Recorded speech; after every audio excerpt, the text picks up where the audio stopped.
Students, मैं अरविंद एक बार फिर से आप सभी का स्वागत करता हूं आपके अपने YouTube चैनल एवन ट्यूटोरियल में। दोस्तों, आज का हमारा जो लेक्चर है वो क्लास 10 का फर्स्ट चैप्टर जो लाइट है, यानी फिजिक्स का फर्स्ट चैप्टर, क्लास 10 में फिजिक्स का फर्स्ट चैप्टर लाइट, इस पे हम लोग बात करने वाले हैं कि लाइट क्या होती है, लाइट के कौन कौन से प्रॉपर्टी होते हैं, फिर क्या क्या मीडियम्स होती हैं, और साथ में मिरर्स किसे कहते हैं या टाइप्स ऑफ मिरर क्या होते हैं, और कुछ इमेजेस की बात करने वाले हैं। अर्थात यदि बात करें तो पूरा का पूरा चैप्टर एक वीडियो में हम लोग कवर करने वाले हैं फर्स्ट चैप्टर का। ठीक है, तो आइए शुरू करते हैं। दोस्तों, सबसे पहली बात कि हम लोग बात कर रहे हैं फिजिक्स का फर्स्ट चैप्टर जिसका नाम है प्रकाश या लाइट। ठीक है, तो सबसे पहली बात यह आती है कि प्रकाश किसे कहते हैं। ठीक है, light is a type of energy, light is a type of energy, या प्रकाश एक प्रकार की ऊर्जा है। ठीक है, आइए समझते हैं पूरी बात और क्लियर करते हैं। प्रकाश एक प्रकार की ऊर्जा है। ठीक है, प्रकाश एक प्रकार की ऊर्जा है जिसकी सहायता से हम किसी वस्तु को देख सकते हैं। प्रकाश एक प्रकार की ऊर्जा है जिसकी सहायता से हम किसी वस्तु को देख सकते हैं। या इसकी दूसरी डिफिनेशन आती है, प्रकाश वह ऊर्जा है जो हमारे दृष्टि ज्ञान को जागृत करती है। दृष्टि ज्ञान का मतलब क्या है? हमारे देखने की क्षमता को जागृत करती है। ठीक है, फिर समझिए definition of light. Definition of light क्या कहता है? प्रकाश वह ऊर्जा है जो हमारे दृष्टि ज्ञान को जागृत करती है, या प्रकाश वह ऊर्जा है जिसकी सहायता से हम किसी वस्तु को देख सकते हैं। ठीक है, आई होप आपको इतनी बातें क्लियर हो गई होंगी। नेक्स्ट हम लोग बात करते हैं इसमें प्रकाश की गुण, प्रकाश के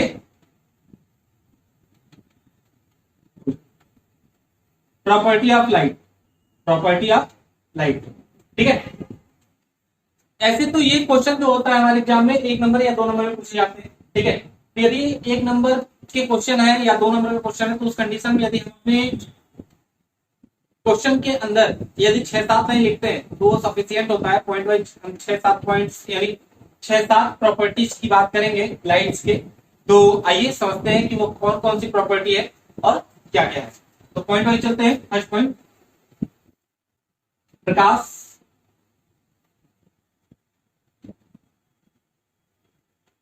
सरल रेखा में गति करती है।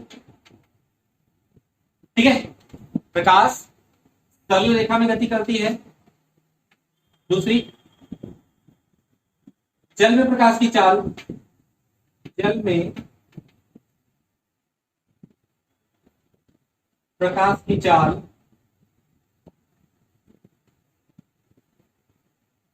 2.75 इंटू 10⁸ मीटर पर सेकेंड होती है। ठीक है, नेक्स्ट, कांच में प्रकाश की चाल, कांच में प्रकाश की चाल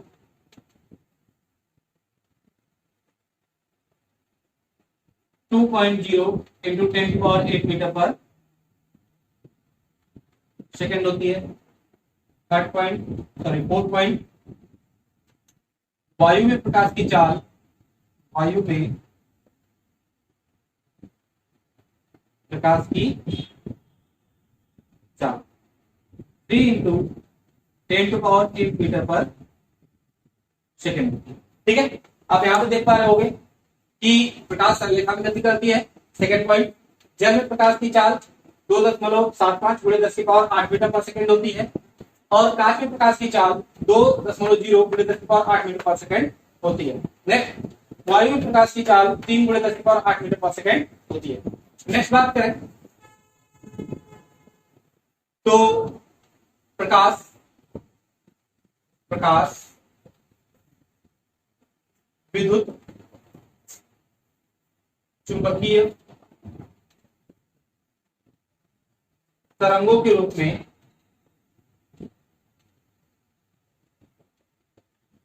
गति करती है। ठीक है, नेक्स्ट, प्रकाश विद्युत चुंबकीय तरंगों के रूप में गति करती है। इसका मतलब क्या है? प्रकाश विद्युत चुंबकीय तरंगों के रूप में गति करती है, इसका मतलब यह है कि जिस तरीके से नेटवर्क्स को, यानी कि चुंबकीय तरंगें, वेव्स जो होते हैं उनको ट्रेवल करने के लिए किसी भी मीडियम की रिक्वायरमेंट नहीं होती। ठीक उसी प्रकार से लाइट को भी ट्रेवल करने के लिए किसी भी मीडियम की रिक्वायरमेंट नहीं होती है। नेक्स्ट फिर बात करें, दृश्य प्रकाश का तरंग है। दृश्य प्रकाश का तरंग यानी वेवलेंथ, वेवलेंथ, ठीक है, वेवलेंथ। दृश्य प्रकाश का तरंग, दृश्य प्रकाश का तरंग, दृश्य मतलब क्या, ऐसी लाइट जिसे हम देख सकते हैं, विजिबल लाइट की बात हो रही है। ठीक है, विजिबल लाइट का जो वेवलेंथ होगा वह 3900 एंगस्ट्रॉम टू 7800 एंगस्ट्रॉम तक होता है। मतलब क्या है, मतलब ये है कि यदि किसी लाइट का वेवलेंथ 3900 एंगस्ट्रॉम से ज्यादा और 7800 एंगस्ट्रॉम से कम है तो उस लाइट को हम देख सकते हैं, वो विजिबल लाइट होती है। अर्थात उससे ज्यादा या उससे कम हुआ तो उस कंडीशन में हम उसे देख नहीं पाते। ठीक है, यानी कि लाइट को देखने के लिए, विजुअल लाइट होने के लिए उसका जो वेवलेंथ होना चाहिए वो 3900 एंगस्ट्रॉम से अधिक होना चाहिए और 7800 एंगस्ट्रॉम से कम होना चाहिए। जैसे कि आपको वही साउंड सुनाई देती है जो 20 हर्ट्ज से ज्यादा और 20,000 हर्ट्ज से कम होती है। ठीक है, यानी कि वे सभी लाइट जिसकी फ्रिक्वेंसी, जिसका हर्ट्ज मतलब जिसकी फ्रिक्वेंसी सीधे सीधे गए जिससे हम सुन सकते हैं उसकी फ्रिक्वेंसी 20 हर्ट्ज से 20,000 हर्ट्ज के बीच में होनी चाहिए, तभी तो वो हमें दिखाई देती है, अन्यथा वो दिखाई हमें नहीं देती है। आई होप आपको इतनी बातें क्लियर हो रही होंगी। ठीक है, फिर से एक बार रिपीट कर लेते हैं, देखते हैं क्या है प्रॉपर्टी ऑफ लाइट में। पहली पॉइंट, प्रकाश संरेखा में गति करती है। दूसरी पॉइंट, जल में प्रकाश की चाल 2.75 × 10⁸ मीटर पर सेकंड होती है। तीसरी, कांच में प्रकाश की चाल 2 × 10⁸ मीटर पर सेकंड होती है। चौथी, वायु में प्रकाश की चाल 3 × 10⁸ मीटर पर सेकंड होती है। प्रकाश विद्युत चुंबकीय तरंगों के रूप में गति करती है। और लास्ट, दृश्य प्रकाश का तरंग है 3900 एंगस्ट्रॉम से 7800 एंगस्ट्रॉम के बीच में होता है। आई होप आपको इतनी बातें क्लियर हो गई होंगी। तो आइए नेक्स्ट टॉपिक को चलते हैं। नेक्स्ट टॉपिक हमारा है टाइप्स ऑफ मीडियम। ठीक है, टाइप्स ऑफ मीडियम यानी प्रकाश के माध्यम।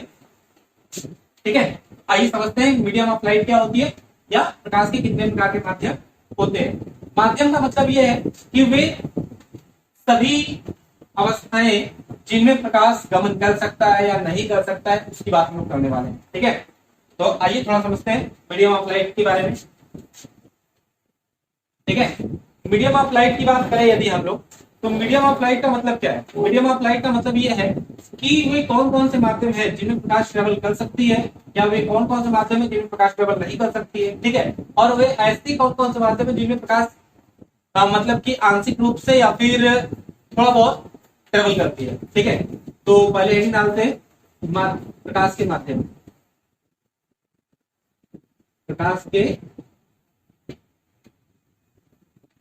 माध्यम। ठीक है, मीडियम ऑफ लाइट। तो सबसे पहली चीज, मीडियम ऑफ लाइट तीन प्रकार के होते हैं। पहला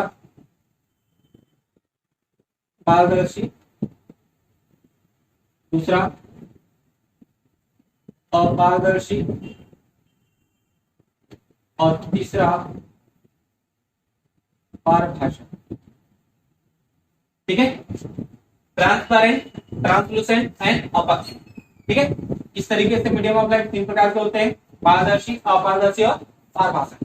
पारदर्शी मीडियम किसे कहते हैं? पारदर्शी माध्यम किसे कहते हैं? ऐसा माध्यम जिनमें से प्रकाश आसानी से गमन कर सकता है। ऐसा माध्यम जिनमें से प्रकाश आसानी से गमन कर सकता है वो ऐसे माध्यम को पारदर्शी माध्यम कहते हैं। आपके सिलेबस के अकॉर्डिंग, यदि क्लास 10 के सिलेबस के अकॉर्डिंग हम लोग बात करें तो क्लास 10 के सिलेबस के अकॉर्डिंग यहाँ पे तीन ही मीडियम हम लोग पढ़ने वाले हैं, स्पेशली एक वायु, एक जल और एक कांच। इसीलिए हमने स्पीड ऑफ लाइट की बात जो की थी, speed of light in the air, in the water and in the glass किया। इसके अलावा किसी और मीडियम की बात नहीं की थी। ऐसा नहीं कि इसके अलावा और किसी मीडियम में प्रकाश ट्रेवल नहीं करता है, लेकिन हमारे सिलेबस के अकॉर्डिंग यही है, सिर्फ हमने इसी तीनों में बात की थी। इसके अलावा और जब इन फ्यूचर यदि न्यूमेरिकल में आएगा तो बात कर लेंगे, नहीं तो 12th में तो करना ही करना है। ठीक है, तो आइए बात समझ करते हैं फिर से। पारदर्शी माध्यम, ऐसा माध्यम जिनमें से प्रकाश आसानी से सुगमता पूर्वक गमन कर सकता है उसे हम पारदर्शी माध्यम कहते हैं, जैसे वायु, जल और कांच। अपारदर्शी माध्यम क्या होता है? ऐसा माध्यम जिनमें से प्रकाश आसानी से गमन नहीं कर पाता है। ठीक है, ऐसा माध्यम जिनमें से प्रकाश आसानी से गमन नहीं कर पाता है, जैसे दीवार,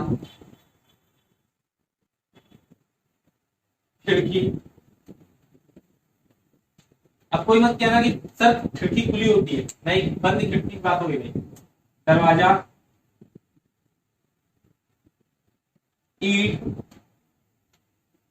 पत्थर, ईटीसी। ठीक है, आई होप इतनी बातें आप लोग को समझ में आ रही होंगी। ऐसे माध्यम जिनमें से प्रकाश आप आसानी से गमन न कर सके उन्हें हम क्या कह सकते हैं, अपारदर्शी माध्यम। जैसे कि ये व्हाइट बोर्ड दिख रहा है, क्या इस व्हाइट बोर्ड के पीछे जो चीजें हैं वो आपको दिखाई नहीं दे रही है? बिल्कुल नहीं दे रही है। क्यों? क्योंकि इस व्हाइट बोर्ड से लाइट उस साइड जा नहीं पा रही है। यदि लाइट इस व्हाइट बोर्ड से उस साइड जा पाती तो हमें उस साइड की वस्तु दिखाई देती। जैसा कि कांच में, कांच के अंदर कांच लगी होती है तो भी हमें उस साइड की वस्तु दिखाई देती है। क्यों? क्योंकि उसमें से प्रकाश आसानी से पार कर जाता है और जिस चीज पर लाइट पड़ती है वो चीज वह वस्तु हमें दिखाई देती है। नेक्स्ट, पारभाषक। ठीक है, तो आइए समझते हैं कि पारभाषक मीडियम किसे कहते हैं या ऑब्जेक्टिव मीडियम क्या होता है। ठीक है, सबसे पहली चीज, ये ऐसा माध्यम जिनमें से प्रकाश आंशिक रूप से गमन करे। ठीक है, आंशिक रूप का मतलब क्या है कि जितनी लाइट आ रही है उतनी पूरी ना क्रॉस होकर थोड़ी बहुत क्रॉस। ठीक है, तो उस साइड की वस्तु भी हमें हल्की हल्की दिखाई देगी, पूरी क्लियर नहीं दिखाई देगी। ठीक है, जैसे कि आपने पर्दा देखा होगा, पर्दे में से यदि किसी वस्तु को देखा जाए उस साइड तो उस वक्त ये तो पता चलेगा कि उस साइड कोई वस्तु है, लेकिन क्या है ये क्लियर नहीं होगा। या फिर सपोज करो कि कोई व्यक्ति खड़ा है, ठीक है, तो पर्दे में से हम देखते हैं तो हमें लगता है कि हाँ कोई खड़ा है, लेकिन हमें ये क्लियर नहीं होता है कि कौन व्यक्ति खड़ा है। ठीक है, तो मतलब कि ऐसा मीडियम जिनमें से हमें देखने पर या फिर पूर्णतः लाइट पास ना हो, ऐसे मीडियम को हम क्या कहते हैं, पारभाषक माध्यम कहते हैं। जैसे गंदा जल, पर्दा, घिसा हुआ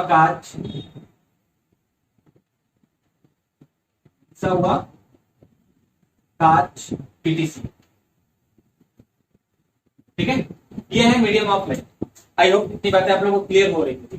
ठीक है, नेक्स्ट हम लोग बात करने वाले हैं मीडियम ऑफ लाइट के बाद कि इसके बाद हमारी जो नेक्स्ट टॉपिक आती है वो बहुत ही इंपॉर्टेंट है और अक्सर एग्जाम में पूछे भी जाते हैं, वो है परावर्तन।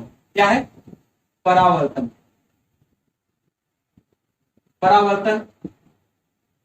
रिफ्लेक्शन। ठीक है, क्या होता है रिफ्लेक्शन भाई, या परावर्तन किसे कहते हैं, आइए समझते हैं। परावर्तन सबसे पहली चीज की बहुत इंपॉर्टेंट टॉपिक है, हर साल आपके एग्जाम में ये पूछा जाता है। या तो परावर्तन नहीं पूछा जाएगा तो परावर्तन के नियम पूछ लिए जाएंगे, या तो आपसे परावर्तन ही पूछा जाएगा। ठीक है, तो आइए समझते हैं कि परावर्तन किसे कहते हैं।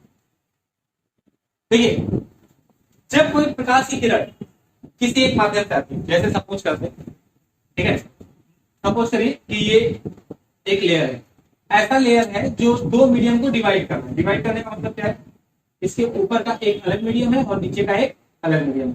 सपोज कर लेते हैं ऊपर वायु है और नीचे जल।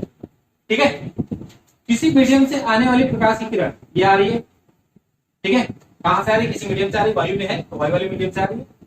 वो पृथक्करण तल, ये इस तल को कहते हैं, इस लेयर को कहते हैं डिवाइडिंग लेयर या पृथक्करण तल। पृथक्करण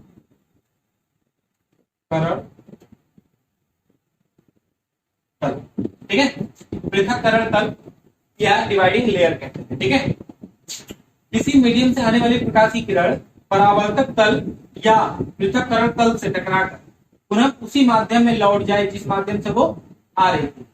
प्रकाश की किरण जिस माध्यम से आ रही है वो परावर्तक तल या पृथक्करण तल से टकराकर पुनः उसी माध्यम में लौट जाए जिस माध्यम से वो आ रही है। तो प्रकाश की इस घटना को परावर्तन कहते हैं।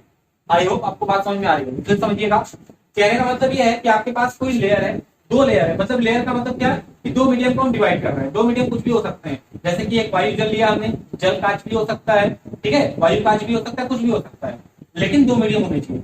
दो मीडियम को डिवाइड करने का एक लेयर है, ठीक है, एक लेयर है जिससे ये डिवाइड हो रहा है, इसके ऊपर वायु है, उसके नीचे जल है। अब इस लेयर को हम डिवाइडिंग लेयर कहते हैं या पृथक्करण तल कहते हैं या परावर्तक तल कहते हैं। ठीक है, ये तीनों बात इसी को कहते हैं। परावर्तक तल कहिए, पृथक्करण तल कहिए या डिवाइडिंग लेयर, ठीक है। अब इसके अकॉर्डिंग डिफिनेशन है, क्या सुनिए।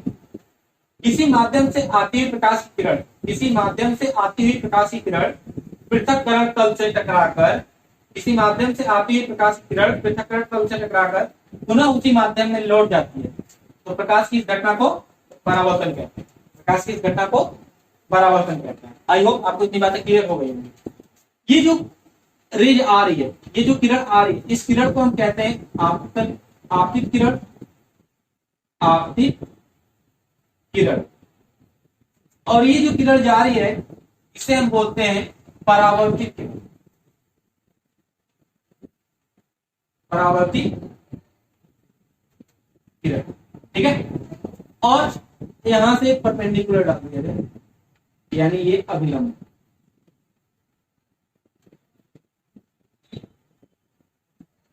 ठीक है, ये अभिलंब परपेंडिकुलर, ठीक है। आपतित किरण अभिलंब के साथ जो कोण बनाती है उसे आपतन कोण आई कहते हैं, यानी इंसिडेंट एंगल कहते हैं।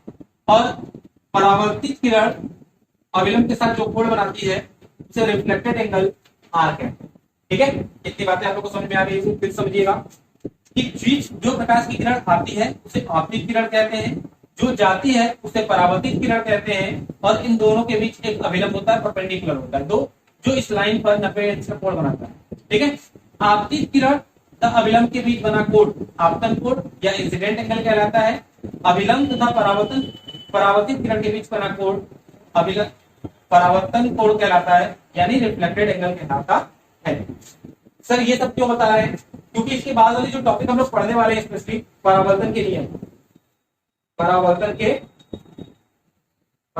के नियम, उसमें ये बहुत ही इंपॉर्टेंट है, ठीक है। समझिए, परावर्तन के दो नियम, परावर्तन यानी रिफ्लेक्शन के दो लॉ है। पहला लॉ क्या कहता है? फर्स्ट नियम ये कहता है आपतित किरण परावर्तित किरण तथा आपतन बिंदु पर, ये बिंदु को आपतन बिंदु कहते हैं, इस बिंदु, ठीक है, इस बिंदु को आपतन बिंदु कहते हैं, ठीक है। आपतित किरण परावर्तित किरण तथा आपतन बिंदु पर खींचा गया अभिलंब, तीनों एक ही तल पे होते हैं। आपतित किरण परावर्तित किरण तथा आपतन बिंदु पर खींचा गया अभिलंब, ये तीनों एक ही तल या एक ही बिंदु पर होते हैं। आप देखो, आपतित किरण परावर्तित किरण तथा अभिलंब तीनों एक ही बिंदु पर है कि नहीं, ठीक है। तो पहला नियम कहता है कि आपतित किरण परावर्तित किरण तथा आपतन बिंदु पर खींचा गया अभिलंब तीनों एक ही तल या एक ही बिंदु पर होते हैं।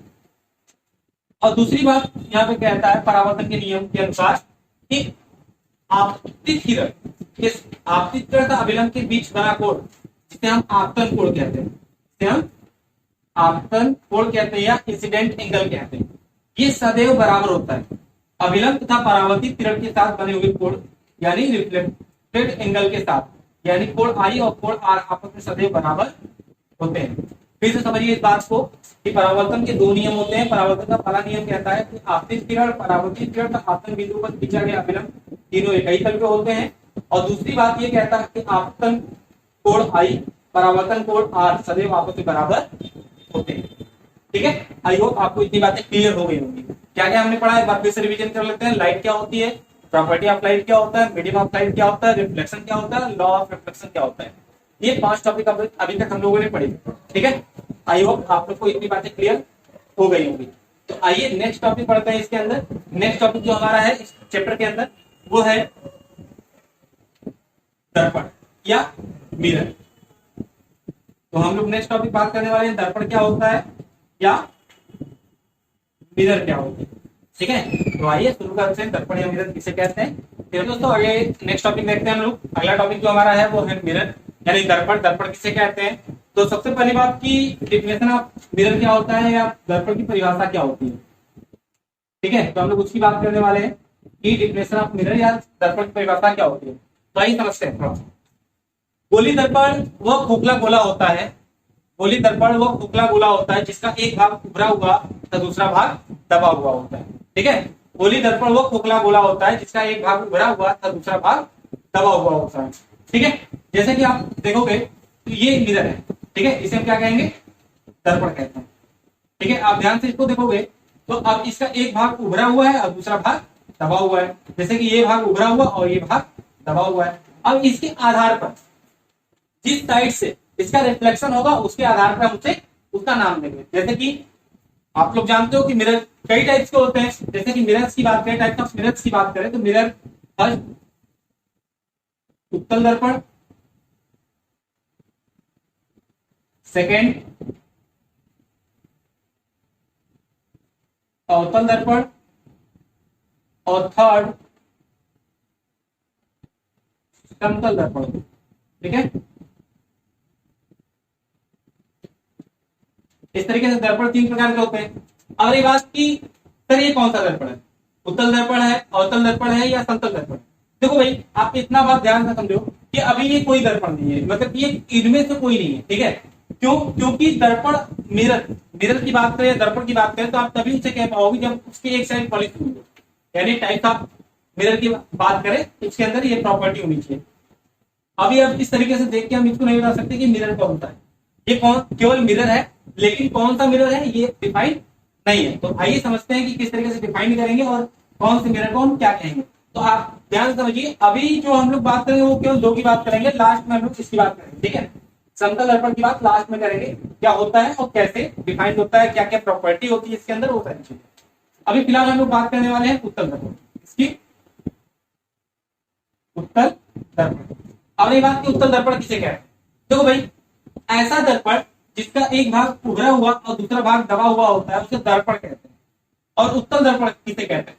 ऐसा दर्पण, ऐसा मिरर जिसके उभरे हुए भाग से लाइट का परावर्तन होता है, यानी प्रकाश का परावर्तन होता है, उसे हम उत्तल दर्पण कहते हैं। ऐसा दर्पण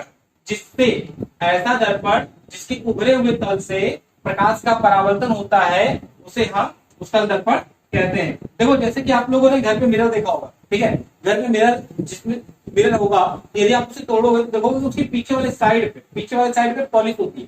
ठीक है, पीछे वाली साइड पे पॉलिश होती है, क्योंकि पीछे वाली साइड पे जब पॉलिश नहीं होगी तो उस कंडीशन में हम उसमें अपना फेस नहीं देख पाएंगे। क्यों? क्योंकि लाइट उससे पास हो जाएगी, क्योंकि ट्रांसपेरेंट होता है, और जब लाइट पास हो जाएगी तो उसका इमेज फॉर्म नहीं होगा।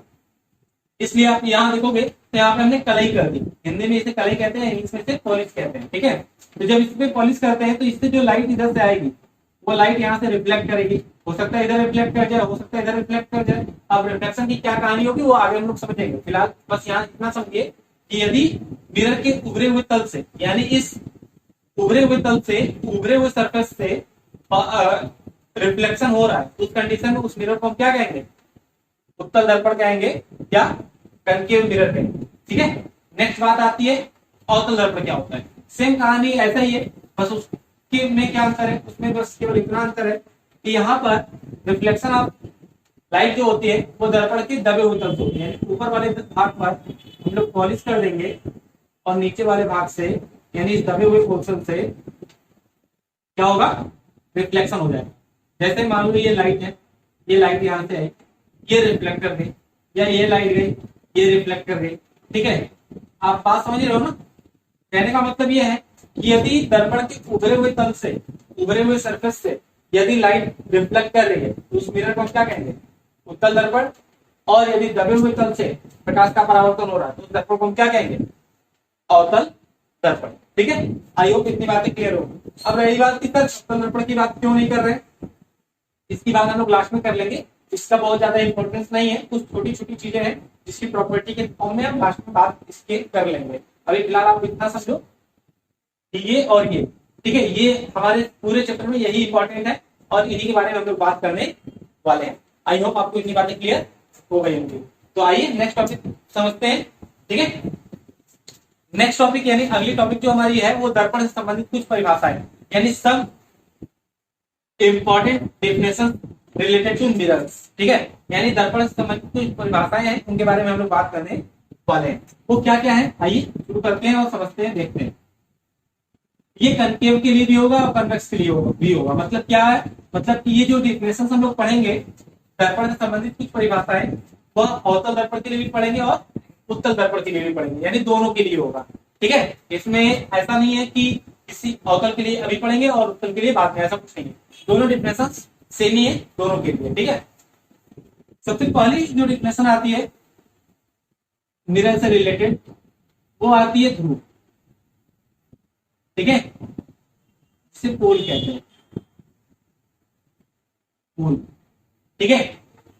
ध्रुव या पोल क्या होता है आइए समझते हैं। मतलब क्या है, जैसे आप ये मिरर देख लो, ठीक है, ये मिरर है, इस मिरर को दो भागों में डिवाइड करना हो, तो दो भागों में डिवाइड करने के लिए जिस पॉइंट से, जैसे कि सपोज करो कि ये मार्कर है, इस मार्कर को दो इक्वल पार्ट्स में डिवाइड करना है। दो इक्वल पार्ट्स में डिवाइड करने के लिए किसी एक पॉइंट को हम इंडिकेट करेंगे ना, ठीक उसी तरीके से ये मिरर है, इस मिरर को दो इक्वल पॉइंट्स में या इक्वल पार्ट्स में डिवाइड करने के लिए जिस पॉइंट्स को यूज करते हैं उस पॉइंट्स को हम पोल कहते हैं। क्या कहते हैं? पोल कहते हैं, या इसे ध्रुव कहते हैं, ठीक है। आप समझ में आई?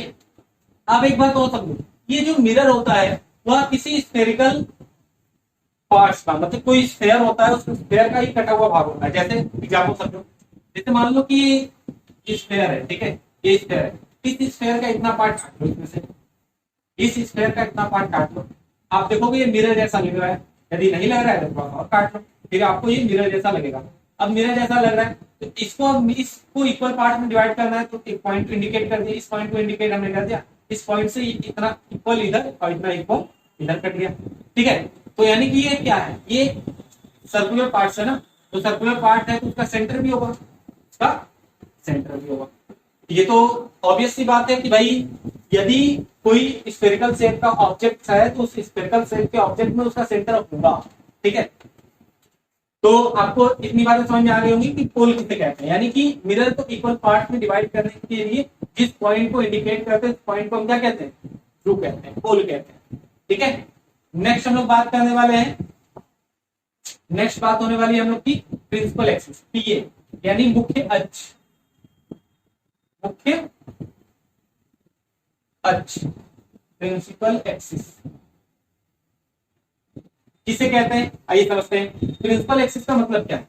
प्रिंसिपल एक्सिस का मतलब यह है कि कोई मिरर है, ठीक है, कोई एक मिरर है, ये मिरर होगा, ठीक है, तो ये मिरर किसी सर्कुलर पार्ट्स का होगा, यानी इधर कहीं इसका सेंटर होगा और यहाँ इसका कहीं पोल होगा। तो इसके सेंटर तथा पोल से, यानी इसके सेंटर तथा पोल से होकर जाने वाली लाइन किसी मिरर के केंद्र तथा ध्रुव से होकर जाने वाली रेखा को मुख्य अक्ष कहते हैं। किसी मिरर के केंद्र तथा ध्रुव से होकर जाने वाली रेखा, ये केंद्र है, इसका सेंटर है, हम इसे सी लिखते हैं, इसे हम पी लिखते हैं या ओ भी लिख सकते हो आप, ठीक है। यानी किसी मिरर के सेंटर एंड पोल से होकर जाने वाली लाइन को प्रिंसिपल एक्सिस कहते हैं, यानी इसे मुख्य अक्ष कहते हैं। आई होप आपको इतनी बातें क्लियर हो रही होंगी, ठीक है। नेक्स्ट बात आती है इसी में वक्रता केंद्र किसे कहते हैं, ठीक है। वक्रता केंद्र, गोली दर्पण जिस खोखले गोले का भाग होता है, गोली दर्पण जिस खोखले गोले का भाग होता है उसके केंद्र को ही उस दर्पण का वक्रता केंद्र कहते हैं। मतलब क्या है, सपोज करो कि ये मिरर जो होगा ये इस तरीके से स्फेरिकल मिरर होगा, यानी इस स्फेरिकल मिरर का ये सेंटर होगा, ठीक है। तो इस स्फेरिकल मिरर का ये सेंटर इस मिरर के लिए कर्वेचर ऑफ सेंटर कहलाएगा या फिर वक्रता केंद्र कहलाएगा, ठीक है। फिर से आप समझो, ये जो सर्कुलर पार्ट है उस सर्कुलर पार्ट का ये जो सेंटर है, ये जो केंद्र है, उसके केंद्र को ही इस दर्पण के लिए वक्रता केंद्र कहा जाता है। इस वक्रता केंद्र को सी से रिप्रेजेंट करते हैं, किससे रिप्रेजेंट करते हैं? सी से, ठीक है। नेक्स्ट बात आती है वक्रता त्रिज्या, वक्रता त्रिज्या, ठीक है। समझिए क्या होता है, गोली दर्पण जिस खोखले गोले का भाग होता है, गोली दर्पण जिस खोखले गोले का भाग होता है उसके केंद्र को ही, गोली दर्पण जिस खोखले गोले का भाग होता है उसके केंद्र को ही उस गोली दर्पण जिस खोखले गोले का भाग होता है उसके केंद्र को ही उस दर्पण का वक्ता केंद्र कहते हैं तथा उसकी त्रिज्या को उस दर्पण का वक्ता त्रिज्या कहते हैं। इसे कैपिटल आर से रिप्रेजेंट करते हैं, कैपिटल आर से। Radius curvature, radius of curvature कहते हैं या फिर वक्ता त्रिज्या कह लो आप, वक्ता त्रिज्या कहो या रेडियस ऑफ कर्वेचर। आपको याद होना चाहिए यहाँ से यहाँ तक का ये डिस्टेंस। यदि आप सर्कल के अंदर पढ़ते स्मॉल आर लिखते, बस यहाँ मिरर के अंदर पढ़ेंगे तो कैपिटल आर लिखते। दोनों में कोई विशेष डिफरेंस नहीं है, बस रिप्रेजेंटेशन का सिंबल अलग अलग। बाकी सारी चीजें वही है, जो इसका रेडियस होगा वही इसका कर्वेचर ऑफ रेडियस कहलाएगा। ठीक है, वक्ता त्रिज्या कहलाएगी। बात क्लियर है? आई होप आपको इतनी बातें क्लियर हो रही होंगी। नेक्स्ट बात यहाँ पे आती है फोकस बिंदु। ठीक है, फोकल पॉइंट कहते हैं इसे, फोकस बिंदु कहिए या फोकल पॉइंट कहिए। एक बात याद रखिएगा कि ये जितनी बातें हो रही है ये कनकेव लेंस और कन्वेक्स लेंस दोनों के लिए, sorry concave mirror and convex mirror दोनों के लिए ये होंगी। दोनों में कोई डिफरेंस नहीं है, दोनों के लिए डिफरेंस सेम होंगी, सेम टू सेम। या तो आप अवतल दर्पण के लिए बात कर लीजिए चाहे उत्तल दर्पण के लिए बात कर लीजिए, दोनों में ये सारी पॉइंट्स आपके सेम होंगे, डिफरेंस सेम होंगे, चेंज होने वाला नहीं है। ठीक है, तो आपको इतनी बातें क्लियर हो गई। नेक्स्ट बात हम लोग करने वाले फोकल पॉइंट की या फोकस बिंदु की। तो फोकल पॉइंट या फोकस बिंदु क्या होता है इसके बारे में समझते हैं। जैसे सपोज करो, थोड़ा सा क्लियर कर देते हैं, आपको अच्छे से समझ में आएगा ये सारी चीजें। जैसे आप देखो यहाँ पे ध्यान से कि फोकल बिंदु किसे कहते हैं। एक मिरर है, ठीक है, एक मिरर है, इस मिरर का एक प्रिंसिपल एक्सिस है, इसका यहाँ कहीं सेंटर होगा, इसका यहाँ कहीं पोल होगा। ठीक है, अब इस कंडीशन इस प्रिंसिपल एक्सिस के समांतर आने वाली प्रकाश की किरण, प्रिंसिपल एक्सिस के समांतर आने वाली प्रकाश की किरण इस मिरर से रिफ्लेक्शन के बाद, ठीक है, इस मिरर से परावर्तन के पश्चात एक दूसरे को जिस बिंदु पर प्रतिच्छेदित करती है, प्रतिच्छेदित करने का मतलब इंटरसेक्ट करती है। ठीक है, जब कोई प्रकाश की किरण प्रिंसिपल एक्सिस के समांतर हो, ठीक है, यानी मुख्य अक्ष के समांतर हो, उस अवस्था में मुख्य अक्ष के समांतर आने वाली प्रकाश की किरणें दर्पण से परावर्तन के पश्चात एक दूसरे को जिस बिंदु पर प्रतिच्छेदित करेंगे, एक दूसरे को जिस पॉइंट पर इंटरसेक्ट करेंगे, उस बिंदु को ही फोकल पॉइंट या फोकस बिंदु कहते हैं। इसे हम कैपिटल एफ से रिप्रेजेंट करते हैं, कैपिटल एफ से। आई होप आपको इतनी बातें क्लियर हो रही है। नेक्स्ट बात करते हैं हम लोग, नेक्स्ट बात है फोकस दूरी। फोकस दूरी, फोकल लेंथ, इसे स्मॉल एफ से रिप्रेजेंट करते हैं। फोकल लेंथ या फोकस दूरी, इसे स्मॉल एफ से रिप्रेजेंट करते हैं। क्या होती है? बहुत सिंपल डिफरेंस है।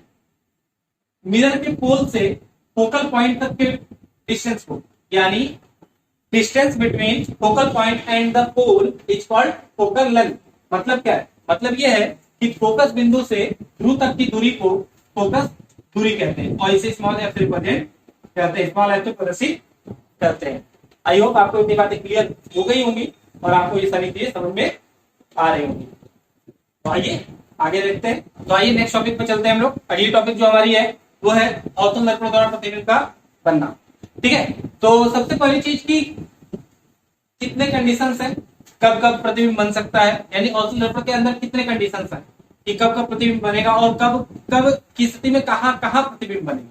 ठीक है, वो सारी बातें करेंगे हम लोग कि कब प्रतिबिंब बनेगा, कहाँ बनेगा, किस तरीके का बनेगा, नेचुरल बनेगा कि इमेजरी बनेगा, यानी रियल में होगा कि इमेजरी होगा, वास्तव में वस्तु की तुलना में बड़ा होगा कि छोटा होगा। ये सारी चीजें जो होंगी वो सारी बातें हम लोग करेंगे। आइए पॉइंट वाइज चलते हैं। सबसे पहली चीज कि अवतल दर्पण द्वारा प्रतिबिंब का बनना, तो पहली कंडीशन, ठीक है, पहली कंडीशन शुरू करते हैं और धीरे धीरे हम लोग बढ़ेंगे। पहली कंडीशन क्या है? जब वस्तु अनंत पर रखी हो, कहाँ रखी हो? अनंत पर, इनफाइनाइट पर यदि कोई ऑब्जेक्ट हमारी रखी हुई है तो उस कंडीशन में इनफाइनाइट पर रखी हुई ऑब्जेक्ट का इमेज कहाँ बनता है, इसके बारे में हम लोग स्पेशली बात करने वाले हैं। तो आओ भाई इमेज बना के देखते हैं धीरे धीरे, ठीक है, और समझते हैं। देखो ये मिरर है, ठीक है, तो सबसे पहली बात ये आती है कि कौन सा मिरर है। ठीक है, तो हम लोगों ने अवतल दर्पण कह रखा है, यानी अवतल दर्पण क्या रखा है, यानी इसके उभरे हुए तल पर पॉलिश कर दिया जाए, यानी प्रकाश का जो परावर्तन होगा किस तल से होगा, दर्पण के दबे हुए। मिरर, ये मिरर है, इस मिरर के सामने ऑब्जेक्ट कहाँ रखी हुई है, इनफाइनाइट पर। कहाँ रखी हुई है, इनफाइनाइट पर। इनफाइनाइट यानी बहुत दूर, कहाँ पे हमें नहीं पता। तो मान लेते हैं कि एक लाइट आ रही है, कहाँ से आ रही है, इनफाइनाइट से। बात करेंगे उसके बाद, उससे पहले ये कि ये मिरर है तो ये इसका पोल होगा, ठीक है। यहाँ कहीं इसका फोकल लेंथ होगा, यहाँ कहीं इसका सेंटर ऑफ कर्वेचर होगा, सेंटर ऑफ कर्वेचर कह लें, या फिर यहाँ से यहाँ तक रेडियस ऑफ कर्वेचर कह लें, ठीक है। यहाँ से यहाँ तक की जो डिस्टेंस होगी वह r होगी और ये इक्वल टू होगी 2f, ठीक है। f is equal to r/2 या r is equal to 2f। अब इस कंडीशन में इससे जब कोई लाइट आती है, ठीक है, सबसे पहली बात समझिए, यदि कोई लाइट इनफाइनाइट से आती है, किसी ऑब्जेक्ट से आती है, वो मिरर से रिफ्लेक्ट होने के बाद सबसे पहली चीज कि वह फोकल पॉइंट से होकर पास होती है। कहां से होकर पास होती है, फोकल पॉइंट से, ठीक है। सबसे पहली चीज ये फोकल पॉइंट से होकर चलेगी, ठीक है। सबसे पहली चीज ये फोकल पॉइंट से होकर चलेगी।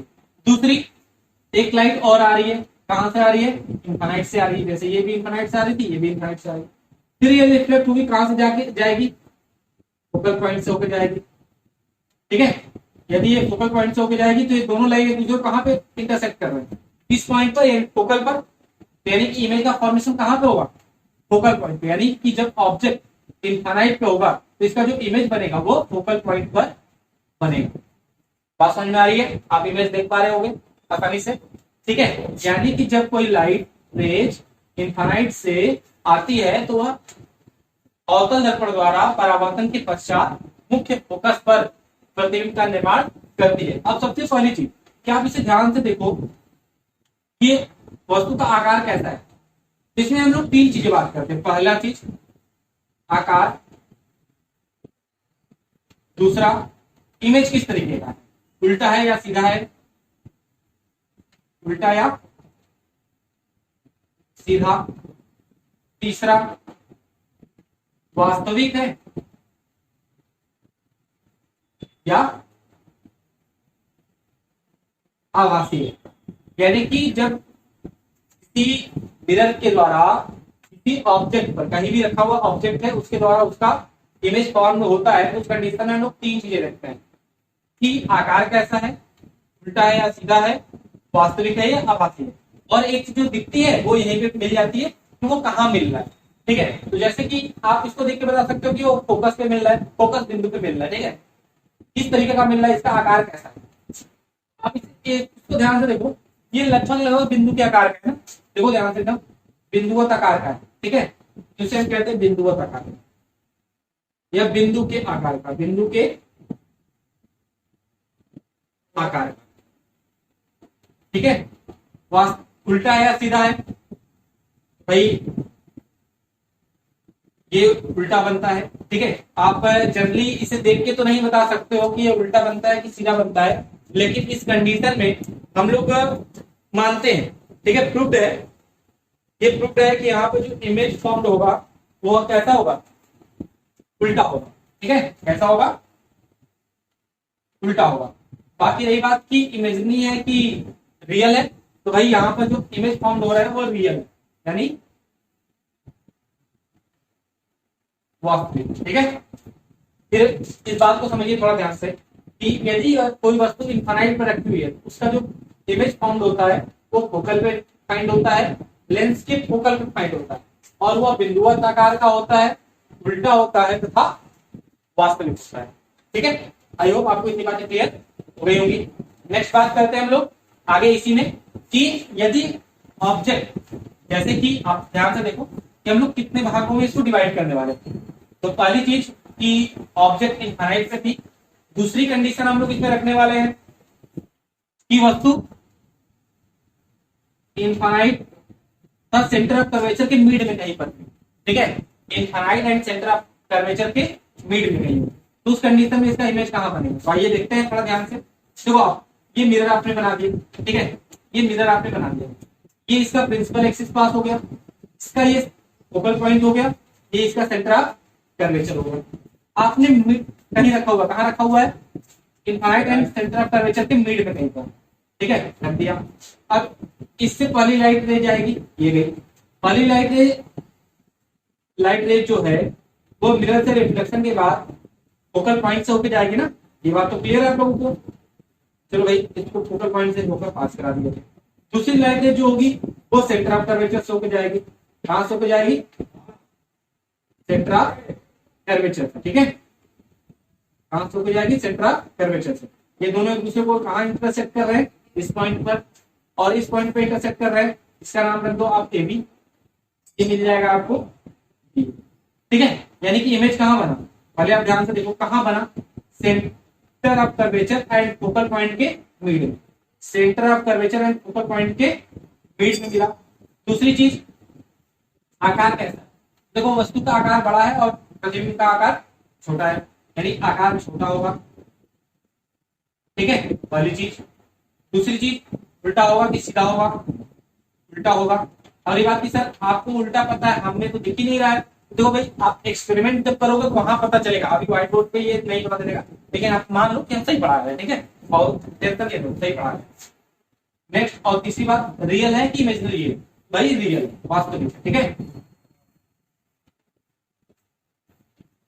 वास्तविक, ठीक है। इसी तरीके से इसमें 6 कंडीशन आती है, ठीक है, 6 कंडीशन में तीसरी कंडीशन आती है जब ऑब्जेक्ट सेंटर ऑफ कर्वेचर पे हो तो इसका इमेज भी सेंटर ऑफ कर्वेचर पे मिलता है, ठीक है। और चौथी बात आती है कि जब object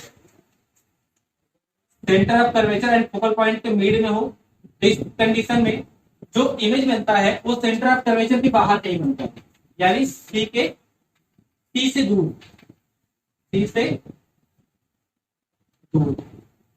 next fourth and fifth, जब फोकल पॉइंट पे हो तो इस कंडीशन में इनफाइनाइट पे बनता है। और सिक्स कंडीशन है जब ऑब्जेक्ट फोकल एंड पोल के बीच कहीं हो, जैसे कि यहाँ पे इनके बीच में कहीं रख दिया जाए, तो इस कंडीशन में जो इसका इमेज होता है वो दर्पण के पीछे बनता है, कहाँ बनता है, दर्पण के पीछे, ठीक है, दर्पण के पीछे यानी इस साइड इधर कहीं बनता है, ठीक है। आई होप आपको इतनी बातें समझ में आ रही होगी। फिर से आप इस सारी चीजों को समझ लीजिए कि सबसे पहली चीज कि जब वस्तु इनफाइनाइट पे हो उस कंडीशन में उसका जो इमेज फॉर्म होगा वो फोकल पे होगा। सेकंड, जब वस्तु infinite and centre of curvature के मिड में नहीं हो तो उस समय इमेज का formation centre of curvature and focal point के मिड में होगा। जब ऑब्जेक्ट सेंटर ऑफ कर्वेचर पे हो तो इसका इमेज भी सेंटर ऑफ कर्वेचर पे ही होगा। जब object centre of curvature and focal point के मिड में हो तो उसका इमेज सेंटर ऑफ कर्वेचर से दूर कहीं होगा। जब ऑब्जेक्ट फोकल पॉइंट पे हो तो इसका इमेज इनफाइनाइट पे होगा। नेक्स्ट, जब ऑब्जेक्ट फोकल एंड पोल के मिड कहीं हो तो उस कंडीशन में उसका जो इमेज फॉर्म्ड होगा वो दर्पण के पीछे होगा, ठीक है। अब ये बात की सब किस तरीके डिफाइन करेंगे, वास्तविक होगा, छोटा होगा या बड़ा होगा, ठीक है। तो सबसे पहली चीज आप ध्यान में रखो कि हर कंडीशन मतलब क्या है, एक शॉर्ट ट्रिक्स दे रहे हैं, एक बार आप समझ लो कि केवल ये लास्ट वाला कंडीशन छोड़कर, लास्ट वाले कंडीशन को छोड़कर बाकी सब जगह वास्तविक प्रतिबिंब बनेंगे। कैसे बनेंगे, वास्तविक। दूसरी चीज, उल्टा बनेगा कि सीधा बनेगा, ये केवल लास्ट कंडीशन छोड़ दो, बाकी सब जगह उल्टा बनेगा, ठीक है। और तीसरा लास्ट, फिर अब रियल बनेगा कि इमेजिनरी बनेगा, सॉरी हाँ, मतलब कि छोटा बनेगा कि बड़ा बनेगा। तो भाई वास्तविक तो बता दिया, केवल लास्ट कंडीशन छोड़ दो सब जगह वास्तविक है, लास्ट कंडीशन छोड़ दो सब जगह उल्टा है। अब बात ये आती है कि सर छोटा बनेगा कि बड़ा बनेगा। आप ध्यान से देखो कि ये कंडीशन में छोटा बना था, इस कंडीशन में छोटा बनेगा, इस कंडीशन में बराबर बनेगा, ठीक है। इस कंडीशन में बड़ा बनेगा, इस कंडीशन में भी बड़ा बनेगा, और इस कंडीशन में भी बड़ा बनेगा। यानी कि दो कंडीशन में केवल छोटा बनेगा, तीसरे कंडीशन में बड़ा बनेगा, बाकी तीनों कंडीशन में बड़ा बनेगा, ठीक है। यानी कि आप इसको इस तरीके से देखोगे ध्यान से तो आपको एक अच्छे से क्लियर हो जाएगा कि आप किस तरीके से डिफाइन करोगे और क्या होगा, ठीक है। आई होप आपको इतनी बातें क्लियर हो गई होगी। तो देन आइए आगे देखते हैं। और उत्तल दर्पण द्वारा प्रतिबिंब का बनना, उसमें कितने कंडीशंस हैं और क्या क्या हो सकते हैं। आइए नेक्स्ट टॉपिक समझते हैं कि उत्तल दर्पण द्वारा प्रतिबिंब का बनना, किस तरीके से उत्तल दर्पण द्वारा प्रतिबिंब बनेगा और क्या क्या कंडीशन होते हैं। तो सबसे पहली चीज की इसमें दो ही कंडीशन होते हैं। एक कंडीशन, पहली कंडीशन जो होती है जब वस्तु इनफाइनाइट पे हो, और दूसरी कंडीशन जब वस्तु इनफाइनाइट था पोल के भी कहीं पर भी। ठीक है, तो आइए दोनों बात को समझते हैं। सबसे पहली चीज, सबसे पहली पॉइंट को हम लोग समझेंगे। ये आपके पास मिरर है, ठीक है, ये मिरर है। इस मिरर में यदि हम लोग बात करें तो ये मिरर है, ठीक है। इसके आउटर साइड में हम लोग पॉलिश कर देते हैं, ठीक है। ये मिरर ऐसा होगा कहीं कंप्लीट, तो इसका ये सेंटर ऑफ कर्वेचर इधर नहीं होगा, ये फोकल पॉइंट और इसका सेंटर ऑफ कर्वेचर इधर, ठीक है। ऑब्जेक्ट कहां पे है, इनफाइनाइट पे कहीं पे, ठीक है। इनफाइनाइट पे कहीं है तो लाइट इधर से आएगी, लाइट इधर से आएगी तो रिफ्लेक्ट होके ऐसी चली जाएगी, ठीक है। रिफ्लेक्ट होके ऐसी कहीं चली जाएगी, इधर से भी लाइट ऐसी आएगी तो ये भी रिफ्लेक्ट होके इधर कहीं चली जाएगी।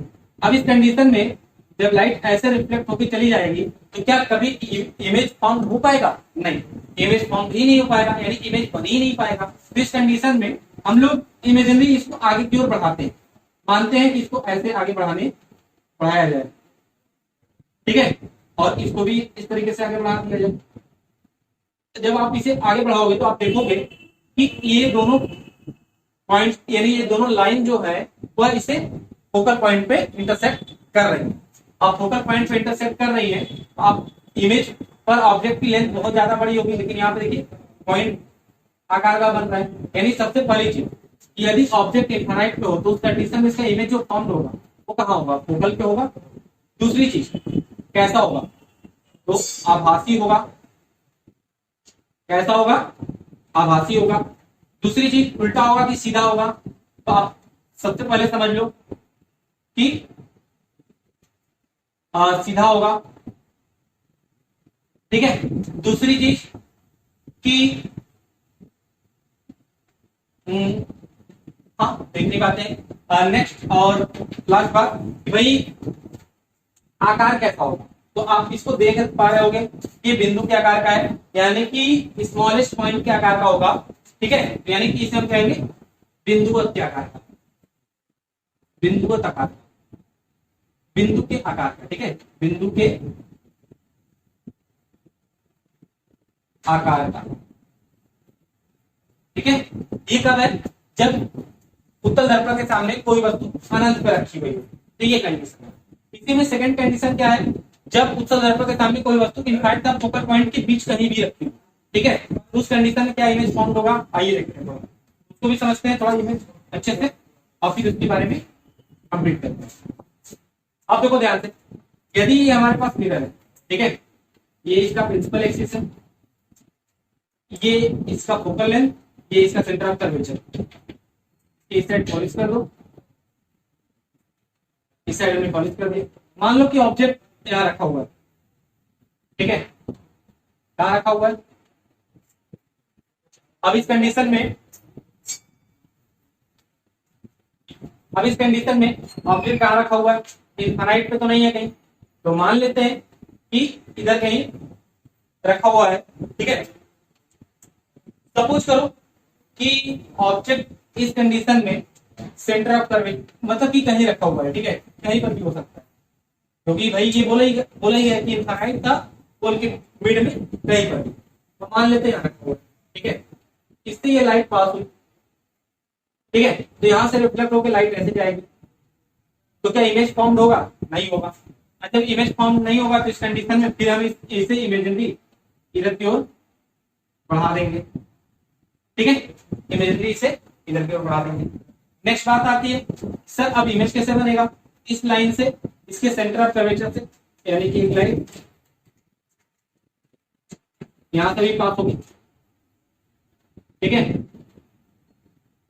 यहां से भी पास होगी, ये दोनों एक दूसरे को इस पॉइंट पर इंटरसेक्ट करेंगे, ठीक है। तो इस पॉइंट पर इंटरसेक्ट करेंगे तो इसका इमेज फॉर्म यहाँ पे होगा। कहाँ पे इमेज फॉर्म हो रहा है? इमेज जो फॉर्म हो रहा है पोल एंड फोकल के मिड में कहीं पर है। कैसा है? आभासी है, वस्तु की तुलना में छोटा है। ठीक है, देख लो आप, इमेज ऑब्जेक्ट इतना बड़ा है और इमेज इतना बड़ा है। कहाँ मिला? पोल एंड पॉइंट के मिड में कहीं मिला, आभासी है, छोटा है और सीधा है। ठीक है, तो इतनी बात। तो ये दो बातें रही। पहली बात कि औसत दर्पण द्वारा प्रतिबिंब का बनना और दूसरा उत्तल दर्पण द्वारा प्रतिबिंब करना। इतनी बातें क्लियर हो। आई होप आपको इतनी बातें समझ में आ रही होंगी। नेक्स्ट हम लोग बात करने वाले हैं, वो क्या है? वो है रेखीय आवर्धन, लीनियर मैग्निफिकेशन। लीनियर मैग्निफिकेशन क्या होता है उसके बारे में हम लोग समझेंगे और जानेंगे कि लीनियर मैग्निफिकेशन किससे कहते हैं और वो किस तरीके से डिफाइंड होती है। देखो भाई, लीनियर मैग्निफिकेशन का ये जो टर्म्स है वो सेकंड चैप्टर में भी थोड़ा सा अच्छे समझे, मतलब सॉरी सेकंड नहीं थर्ड चैप्टर में, यानी लेंस जब पढ़ेंगे उसमें भी और अच्छे समझने को मिलेगा। यहाँ पे हम लोग जो बात करने वाले हैं उसमें थोड़ी सी बात हम लोग समझ लेते हैं कि लीनियर मैग्निफिकेशन क्या होता है और लीनियर मैग्निफिकेशन का फार्मूला क्या है। तो लीनियर मैग्निफिकेशन का फार्मूला समझने से पहले हम चाह रहे हैं कि आपको लेंस फार्मूला पढ़ा लिया जाए, सॉरी मिरर फार्मूला पढ़ा लिया जाए। इसके पहले जो मिरर फार्मूला था उसके लिए प्रोग्रेशंस आते थे, ठीक है, हमारे एग्जाम में। लेकिन अब क्या है कि हमें इसके प्रोग्रेशंस नहीं आते, हमसे केवल इसके न्यूमेरिकल्स पूछे जाते हैं। तो फार्मूला क्या है आप ध्यान से समझ लो, 1/f = 1/v + 1/u। ये मिरर फार्मूला है, आप याद रखिएगा। ये दर्पण के लिए, यदि यही लेंस के लिए हो जाए तो लेंस में केवल यहाँ माइनस हो जाता है। जब लेंस पढ़ाएंगे तो उसके बारे में उसमें बात करेंगे। फिलहाल आप बस केवल इतना समझिए कि 1/f = 1/v + 1/u। अब बात ये आती है कि f क्या है, u क्या है और v क्या है। तो f क्या है? फोकल लेंथ या फोकस दूरी, फोकस दूरी। d क्या है? दर्पण के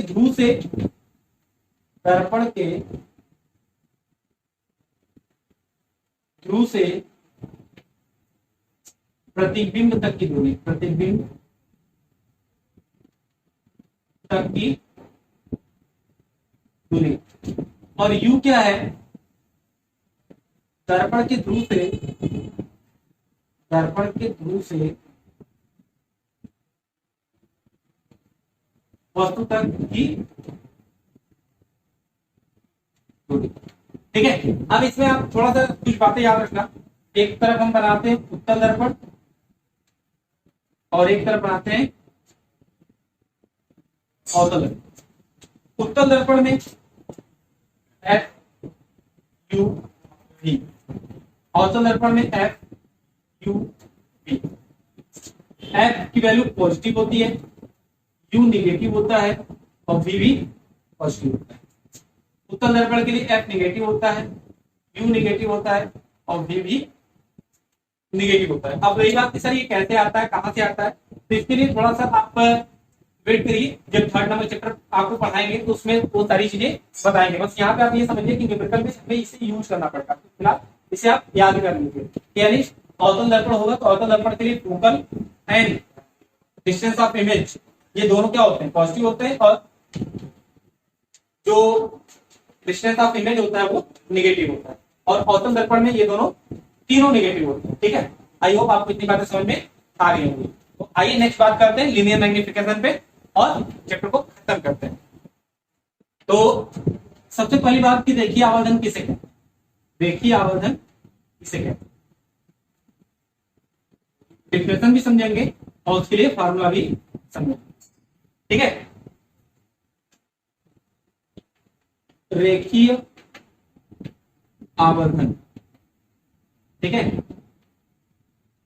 लीनियर मैग्निफिकेशन। ठीक है, किसी वस्तु के प्रतिबिंब की लंबाई, किसी वस्तु के प्रतिबिंब की लंबाई तथा वस्तु की लंबाई के अनुपात को, किसी वस्तु के प्रतिबिंब की लंबाई, किसी वस्तु के प्रतिबिंब की लंबाई तथा वस्तु की लंबाई के अनुपात को रेखीय आवर्धन कहते हैं। मतलब क्या? मतलब समझिए, मान लीजिए कि ऑब्जेक्ट है, ठीक है, इस ऑब्जेक्ट का जो लेंथ है, यानी इसको हम नाम दे देते हैं AB, और इसका जो लेंथ है उसको हम नाम लिख देते हैं O, लेंथ ऑफ ऑब्जेक्ट। ठीक है, और इसका इमेज कहीं बनता है जो B' A' बनता है। इसका नाम दे देते हैं हम आई। ठीक है, तो किसी वस्तु के प्रतिबिंब की लंबाई तथा वस्तु की लंबाई के अनुपात को रेखीय आवर्धन कहते हैं। किसी वस्तु के प्रतिबिंब की लंबाई तथा वस्तु की लंबाई के अनुपात को रेखीय आवर्धन कहते हैं और इसे एम से रिप्रेजेंट करते हैं। या इसे आप लिख सकते हो प्रतिबिंब की लंबाई, प्रतिबिंब की लंबाई, प्रतिबिंब की लंबाई अपान वस्तु की लंबाई is equal to I upon ओ। या इसी को हम लिख सकते हैं माइनस बी बाई यू, ये भी फार्मूला होता है। ठीक है, m is equal to I upon O is equal to minus v upon u. तो इसे कहते हैं रेखीय आवर्धन। जहां पर आप लेंथ ऑफ इमेज और लेंथ ऑफ ऑब्जेक्ट है तो इसमें माइनस प्लस का कोई टेंशन ही नहीं है। क्यों? क्योंकि लंबाई माइनस में नहीं होती है, लंबाई प्लस में ही होती है। ठीक है, तो इसमें माइनस प्लस का कोई लोचा नहीं है। आपको इतनी बातें क्लियर हो गई होंगी। अब एक लास्ट टॉपिक जो हम लोगों ने बात की थी कि भाई हम इसको लास्ट में पढ़ लेंगे, वो लास्ट टॉपिक क्या है? वो लास्ट टॉपिक है समतल दर्पण। समतल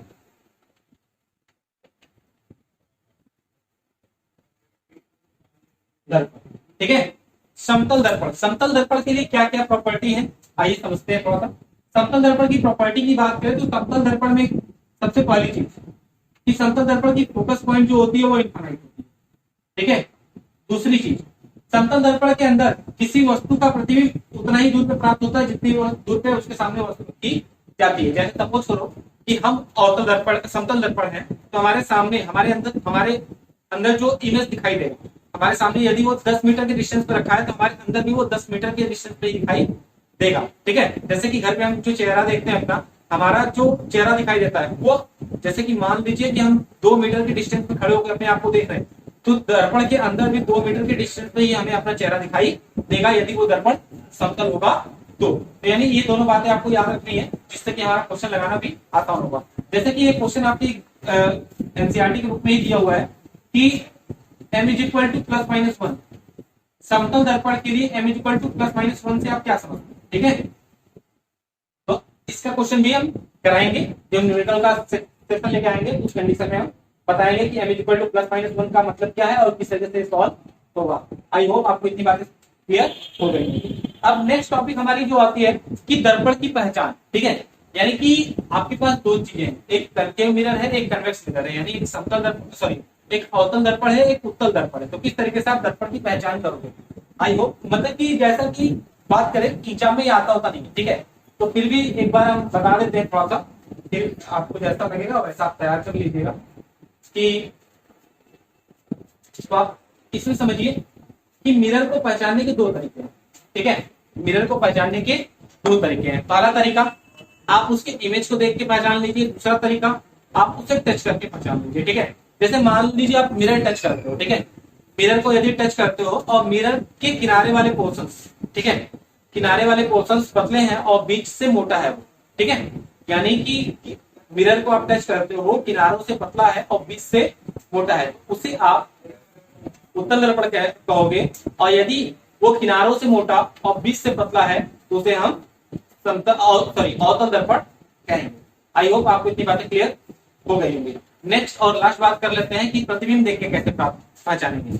ठीक है, यदि आपके पास अवतल दर्पण है तो उस कंडीशन में अवतल दर्पण में यदि ऑब्जेक्ट को आप पास ले जाओगे, यानी कि मिरर रखा हुआ है और ऑब्जेक्ट को आप पास लाओ तो ऑब्जेक्ट का आकार धीरे धीरे बड़ा होगा। ठीक है, और यदि उत्तल दर्पण है तो उस कंडीशन में ऑब्जेक्ट को आप धीरे धीरे पास लाओगे तो धीरे धीरे छोटा होगा। और इस तरीके से आप दोनों दर्पण को आप पहचान सकते हो, देखकर भी और टच करके भी, इमेज को देखकर और टच करके भी। आई होप आपको इतनी सारी चीजें क्लियर हो गई होंगी। आज ये पूरे मतलब कि पूरा एक चैप्टर पूरा कंप्लीट किया हमने, जिसमें लाइट ऑफ रिफ्लेक्शन की पूरी बात की। नेक्स्ट लेक्चर हम लोग लेके आएंगे रिफ्लेक्शन यानी प्रकाश का अपवर्तन, उसमें वो सारी बातें हम लोग करेंगे। तो आई होप आप लोग को ये सारी चीज समझ में आई होंगी और यदि वीडियो अच्छा लगे तो लाइक जरूर कर दीजिएगा। चलिए तो मिलते हैं नेक्स्ट वीडियो में, तब तक के लिए बाय।